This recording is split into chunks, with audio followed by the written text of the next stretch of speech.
Em nome do Pai, do Filho, do Espírito Santo. Amém.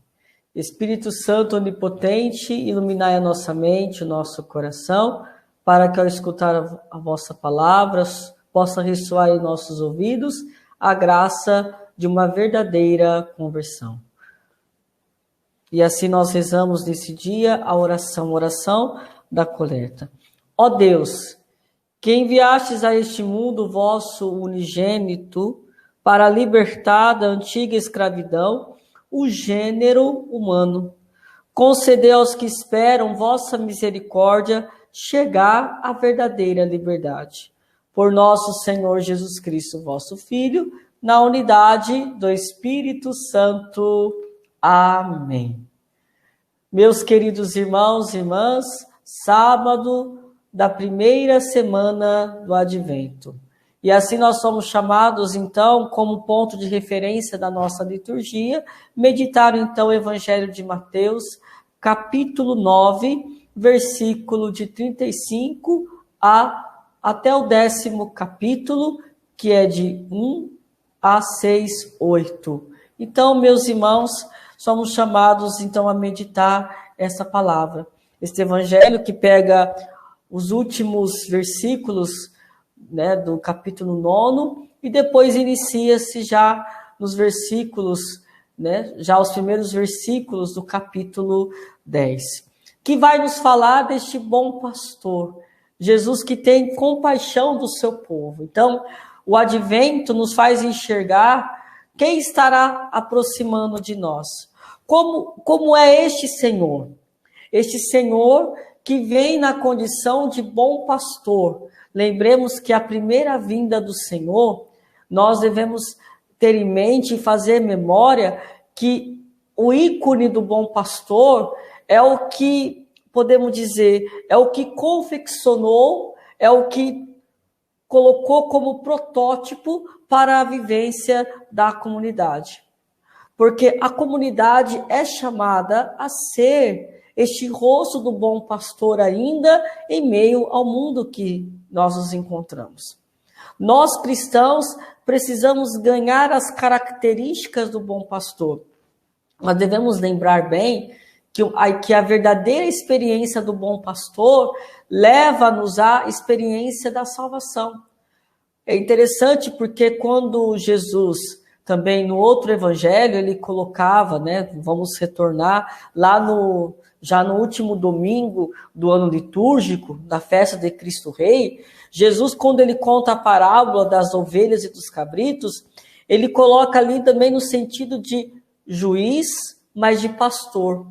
Pastor que cuida, pastor que também guia, pastor também que repreende as ovelhas, que as corrige, ao ponto que quando Jesus contava a parábola da ovelha perdida, não é porque somente ele sentiu falta da ovelha, o pastor sentiu falta, mas foi para reorientá-la, ao ponto que o pastor, como nós bem conhecemos a história da correção, de como o pastor corrige a sua ovelha para que ela não seja uma ovelha mais rebelde, mais fugitiva, ele quebra as patinhas da ovelha, né? As enfaixa, as próprias patinhas, né, passa ali um óleo, né, para curar toda aquela ferida, coloca no seu ombro para que a ovelha possa acostumar com o seu cheiro e assim ela não possa mais fugir do rebanho.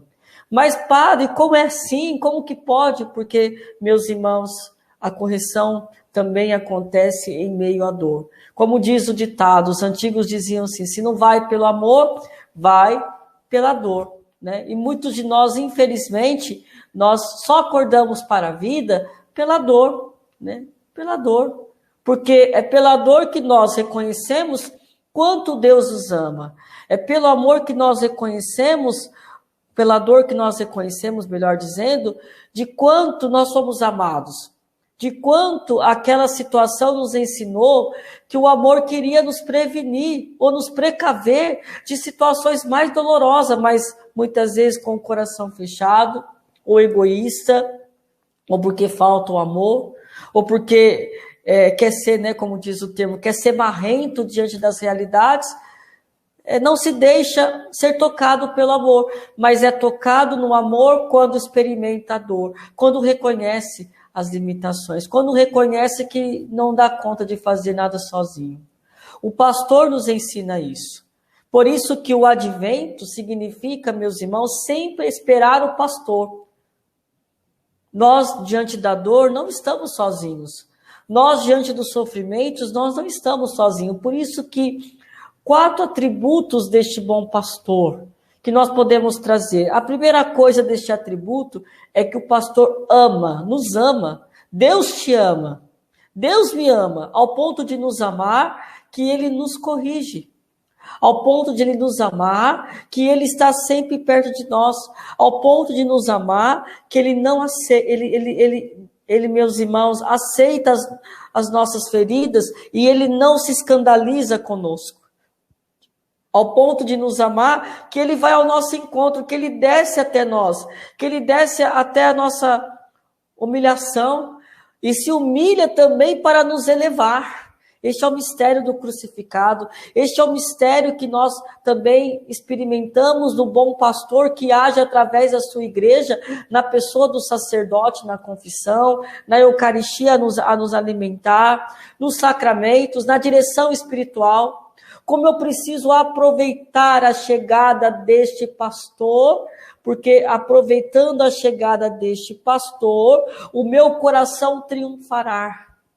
O meu coração estará totalmente modelado. Então, o pastor me ama.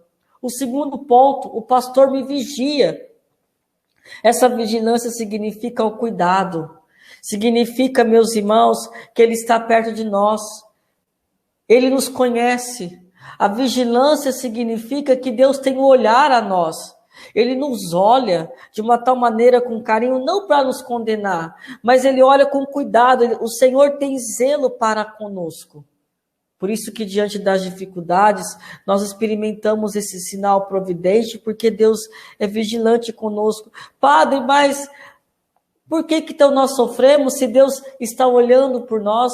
É porque também o olhar de Deus se faz, meus irmãos, firme, quando, diante do sofrimento, das nossas limitações, nós aprendemos também a olhar para Ele. Não adianta somente o pastor olhar para nós, se não notarmos a chegada deste bom pastor, este pastor que cuida de nós, que se alimenta, né, que se alimenta, né, podemos dizer, das graças que nós recebemos, que nós nos alimentamos dessa graça, que dele já somos chamados a cada dia a nos abrirmos. O pastor olha para cada um de nós. Ele é vigilante, ele olha para nós. Depois, a terceira condição deste pastor é que ele nos ensina a doutrina da verdade. Meus irmãos, o pastor nos ensina a verdade. O caminho é a verdade. O caminho, meus irmãos, é ele mesmo, com os atributos. Aonde que está a verdade? A verdade está na pessoa deste bom pastor que é Jesus. Basta que eu siga, basta que eu me deixe ser orientado por essa verdade. E claro, nós cristãos, nós temos a doutrina, nós católicos, nós temos a doutrina, é a doutrina que nos orienta, é a doutrina que nos corrige, é a doutrina que nos coloca de novo no caminho, que nos faz apontar o horizonte da fé. Então nós precisamos desse segmento da fé, da verdade, que é um depósito, é um tesouro que fortalece-nos a fé. Nós temos podemos dizer, nós temos uma referência, nós temos um ponto para partirmos e chegarmos e alcançarmos a eternidade. E por fim, este pastor traz a santidade, a integridade da vida. Que também nós possamos aprender com este pastor a sermos santos, a participarmos de sua santidade, para que também como pastores uns dos outros, não somente o sacerdote, mas na minha família, no meu trabalho, nas minhas amizades, eu possa amar, vigiar, eu possa ensinar o outro e eu tenho uma vida mais íntegra e mais santa. O advento do bom pastor significa, meus irmãos, a cura para o coração deste mundo. Louvado seja o nosso Senhor Jesus Cristo, para sempre seja louvado. Em nome do Pai, do Filho e do Espírito Santo. Amém. Fique com Deus.